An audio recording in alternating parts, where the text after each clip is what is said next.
How's it going, everybody? Welcome back to another video. Today we're going to be diving into a thing that we have seen in recent news over the past couple of days. Turns out that for next-gen consoles, some people are actually having their prices of their games be $10 more than the standard. Typically, you go to Walmart, you go to your GameStop, anywhere, you could see that the standard price for a game, at least with the standard version of the game, no season pass, no DLC, nothing like that, the standard version of the game is always typically $60 or less if it's a different kind of game. But with NBA 2K21, the next-gen games are going to be $70 for the standard version of the game.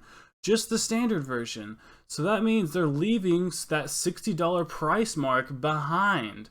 And for the foreseeable future with next-gen games, we're seeing a current increase in price. Are these going to be the only people who do this? We're going to have to see. It says a new generation of video game consoles may come with a new standard price point for big budget games. So it seems like they're talking about more AAA games, or this could just be 2K, but it sounds like there's other people who are doing this as well. That's the impression 2K Games is giving, at least with today's announcement that the Xbox Series X and PlayStation 5 versions of NBA 2K21 will come at a MSRP of $69.99. So that's USD. So obviously, if you are living somewhere else, you can expect another $10-ish increase in comparison. Just sort of do the math, do the conversion, 10 USD to whatever your current dollar is, or whatever your currency is, and you can sort of see what that's going to be. That price point is $10 higher than this $59.99 asking price for Xbox One and PS4 versions of the game, which are due in September 4th. And an NBA 2K spokesman confirmed to Ars Technica that the premium pricing is based on what it sees as an increased value represented by the power of the consoles, which you could have a very good argument against that with, of course, every single console that comes out, newer console, next gen, is always better. So why is it that we're doing this? It's interesting. I mean, of course, the power is always increasing, so why do it now? The last time the industry saw a generalized price increase for a big budget, high-end games was the mid-2000s. Back then, $40 to $50 asking prices for PS2 games increased to $59.99. So basically, we are seeing 3 generations later that we are now getting that increase. Whereas PS2 games asking prices were usually $40, $50, we've seen during the PS2's game time, it increased to $60 games for AAA studios like 2K. So now, Xbox 360 and the PS3, there on outward, the standard was always $60 for games, and it looks like we might be seeing lots of people switch to the $70, games. You can see here in an old ad that certain games were actually priced at $70 on release, but this, of course, was during different time periods, and I don't think the market was exactly generalized or exactly stuck to a certain type of thing where all people did the same thing. I mean, publishers can sell their games for technically whatever they want to. They don't exactly have to follow what's going on. They could make their games cheaper. You notice that with certain remasters, typically the games may be like $40 because it's a remaster. They don't consider it to be a brand new game, so it's not $60. But it looks like we might be seeing brand new games from AAA titles be $70. Not even that, we might be seeing games that come out for the PS5 or the Xbox One that are, current gen games. We might see those come out at a $60 price point if they're brand new. Like, take for instance Cyberpunk 2077. We might see that game's, current gen version be $60 while we see something like, the next gen versions be $70. But this is something to take with a grain of salt, obviously, because we are talking about 2K here. And if you know 2K, they release the same basketball game just about every year, but they just tweak certain things and they slap another $60 price point on there.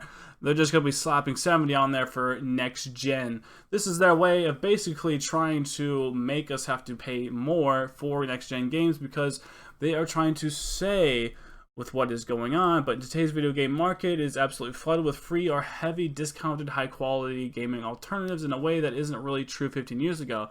Those cheap games could end up looking at like $10, more appealing in a world where top end competition starts at selling at $70 instead of $60. So they're trying to say that competition helps by selling it at $70. I kind of see some of this stuff as bullshit, really. Honestly, I would say that they're just trying to make more money. I think it's because it probably costs a lot more to develop.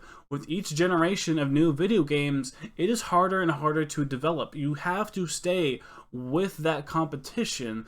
So I could see that, yes, but it looks like they're trying to gain more money because they're losing more money making these next-gen titles. That's obviously what they're going for. If there's any games that are coming out, especially like this game, 2K21, you can tell it's probably been just developed on the PS4. It's been developed on current gen. Anything we see on next gen is probably just graphically upgraded. If this was a game that, was fully developed on the PS5 or the Xbox Series X hardware, fully developed on there, then I might say that a $70 price point could be worth it, because you know what, they have been working with newer hardware that's harder to develop for. But something like this with 2K21, just because you know how long it takes for them to make these games, it looks like this game was probably not just developed on next gen. Seeing as how they're coming out with dual releases on current gen and next gen, you could kind of bet that they pretty much only developed on current gen hardware, and it's just going to be somewhat of a graphical boost for the next gen. So that to me makes me think, you know what, I don't think the $70 price point is probably worth it, because they probably didn't do a whole lot of work. It wasn't like they built the game from the ground up for next gen. Unless they're two completely different games, if we check out gameplay and they're completely different from each other, from current gen to next gen, then that'd be understandable. Then maybe they did have to build certain things from the ground up on the next gen consoles. That's understandable.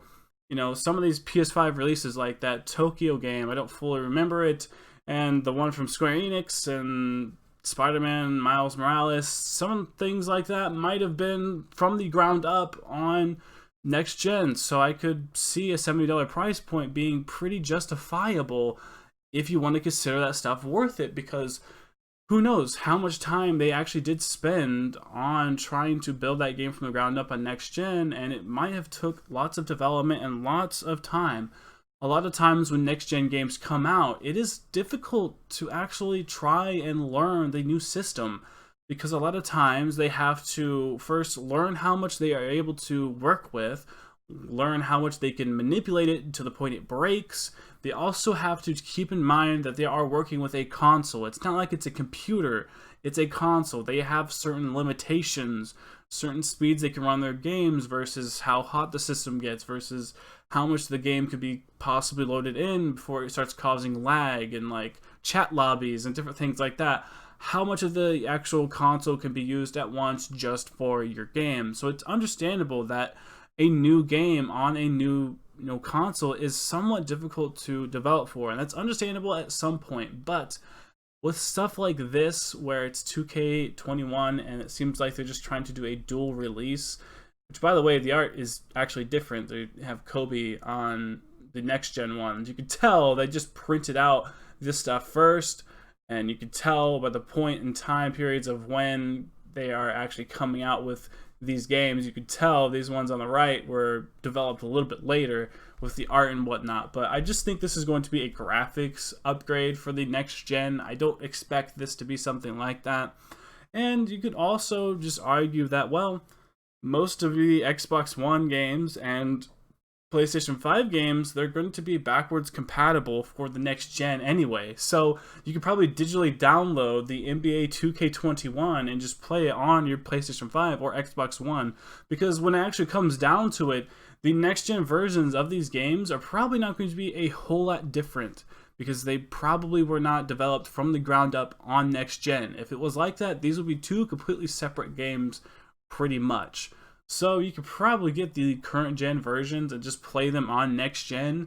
The thing is, the only thing you're missing out on is graphical upgrades, because obviously they're going to try and render the game better so on the next gen versions. But you could get the older versions of NBA 2K21, the ones here on the left. You could get these versions and then just use that backwards compatibility, and your game would still load faster. Your game's going to be on an SSD if you have these next-gen consoles, so your games are going to be loading faster. You're getting the benefits of the next-gen consoles if you buy the older version, the older gen, and you're just playing it through means of being able to use backwards compatibility, your game would load faster and everything else would render faster as well. The only thing is the graphical upgrades obviously aren't there because they didn't expect you to be buying, they didn't expect the game to be able to run any better because it's not the next gen version. The next gen versions are told in the programming to actually render the game to look better. But I think that's going to be where we're going to be standing on this point. I'm skeptical. I think it really depends on the studio. 2K, I'm not too sure about this game. Once again, like I said, seeing lots of more gameplay I think would really let me know whether or not it's actually worth an extra $10. I can understand that it is difficult to actually develop for something that's brand new. That is understandable. That's something I can get alongside, and you know what, if a brand new game comes out and it's on next gen and it's built from the ground up and it looks amazing and the developers are like, yes, it was very hard to develop for and it's kind of hard out here, it's a $70 price tag, could you guys please help us? We understand that's $10 more, but we might start seeing this be the new trend.